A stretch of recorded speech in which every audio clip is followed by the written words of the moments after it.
You probably heard that focusing on pain points and pain-driven marketing, pain-driven branding is the thing that's the way to go. Tap into people's pain.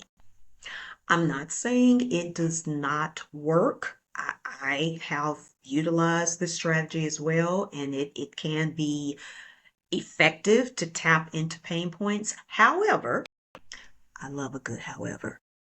Focusing on pain, focusing on struggle, focusing on what people don't have, what they're lacking, what they don't feel good about is not always the way to go. And it's not going to be effective with everyone. This is why it is so important that you, as a business owner, a marketer, a content creator, a thought leader, you completely understand, you are super clear about who it is you're talking to and who it is that you most want to connect with.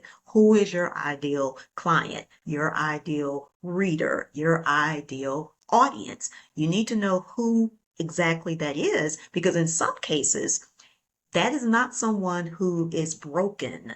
That is not someone who is struggling. They are not always going to react in the way you want them to react to pain. So, what is the alternative, you ask? What is the alternative? The aspirational approach. And what I mean by that is speak to your audience's aspirations. Where do they want to be? Who or what do they see themselves as?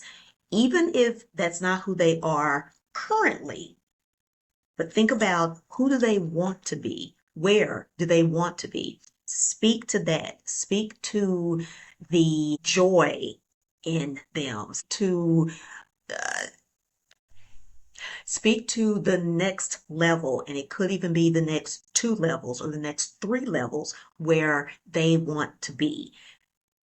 This can really be powerful because this is kind of psychological. It triggers the dopamine. It triggers the good feelings. It triggers the dreams, the ability to dream. And that is not necessarily happening when you are speaking to pain, when you're speaking to struggle. An example is if you want to reach more affluent customers or clients, you want to reach successful customers. Let's say, for example, you work with professional women. Perhaps you are a health coach. Okay. Let's say you're a health coach and you work with professional women. You want to reach women who have no problem affording your services. And I'm not talking 49 bucks here, 99 bucks there. Perhaps you have a program, you may have a group coaching program, something that is mid to high ticket, something that's four figures, something that perhaps is even five or more figures. You need a particular type of client that's not going to work with everybody. And so you have to really think about what is it that this professional woman who may even be a high achiever, high energy, she may be a business owner, she may be generating six, seven figures. Like this is a particular type of person, and you need to understand really what she wants because it may not just be she wants to lose 25 pounds or she cannot fit into her clothes anymore. Notice these are like pain points. She wants to lose weight without starving herself. I get that. That's legitimate, but that still may not be what really triggers her. Because even though she may have some health challenges and there may be some things that she wants to improve upon, she may not see herself as, again, struggling. She may not see herself as broken. She may not have low self-esteem. This is a woman who may still feel really good about herself, thinks that she's attractive, and she certainly may be.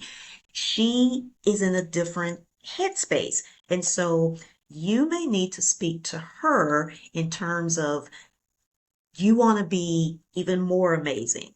You want to walk into a room and command the attention that is worthy of the queen you are. You want to walk into a room and command the attention of a CEO, which you are.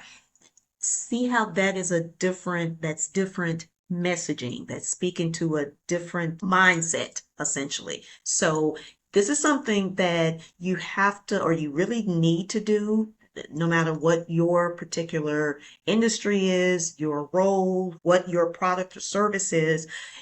Get into the habit more of speaking to aspiration, speaking to an elevated space and not just pain and struggle. So if that makes sense, wonderful. If it doesn't make sense, let me know. Depending on where you're seeing this, drop your questions. But also, if you want to dive into this deeper and if you need more help with this, whether it's your content, whether it is your actual brand strategy, your marketing strategy, then certainly let's connect, because this is essentially what I do. This is all about actually being disruptive in terms of how you are connecting, your messaging, your positioning.